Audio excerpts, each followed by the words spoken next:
Okay, so the AXA doesn't work if we have negative edges on the graph, but it turns out that things get worse, and they get much worse. And the reason why they get worse is because we can have negative cycles in the graph that are reachable from the source. Right? So consider the path from S to T in this graph, right? We go on the first two blue edges, then we go on this red cycle, right? This red cycle has minus 16 plus 11 plus 3, which in most countries is considered to be minus 2. So going around this cycle is minus 2. And okay, so let's think about it. I can take the first two edges, then take this edge, then go here, right? So if I do that, this is 19 minus 16 is 3 plus 16 is 19, right? It's the same graph as before, right? So this is 16, right? But if you think about it, instead of doing this, I can go to C and then go around the negative cycle again and again and again and again and again.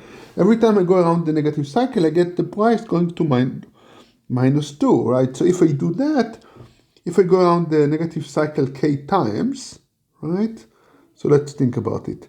9, 10, 16. So going to E cost me 3, right? And then going around the negative cycle, one time, I lose 2, right? K times. And then at some point I get from E goes to T, right? So plus 16. Right. But of course, if I'm allowed to do this as minimum over all K, right? If I'm allowing any number of K, then this is going to be minus infinity, which is bad. We don't like to get minus infinity. And the way to think about a negative cycle, that it's for most problems that we will consider where it can appear, a negative cycle is some kind of an abomination, right? It really says that something went really wrong with the problem. And we will see such an example shortly. So what can we do? So one option is to say, oh, well, if there are a negative cycle that are reachable from the source, then we say that the problem is unsolvable and we give up. That's in fact a pretty natural thing, and that's what we will do, in fact. Another natural approach is to say, well, you're not allowed to repeat a vertex more than once, so you're not allowed to do walks. You have to do a simple path. But that turns out to be another Pandora box, because and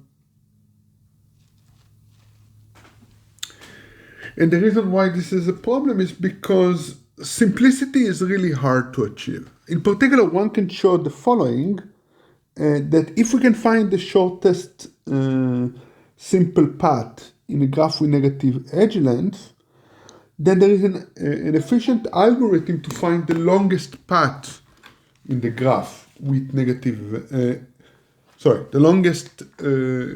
efficient algorithm to find the longest simple path in a graph with positive weights.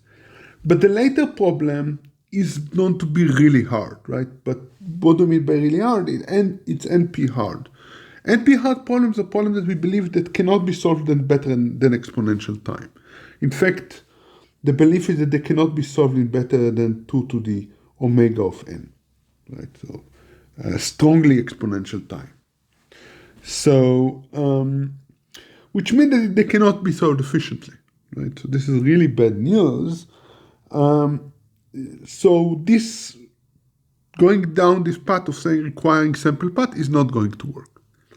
So now we are left with the following task. Given a graph with negative edges, we have to detect if there is a negative cycle. And if so, we can say, bye-bye, not playing this game.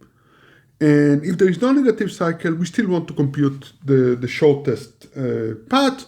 And now the paths are shortest because there are no negative cycles. So that makes the problem much easier.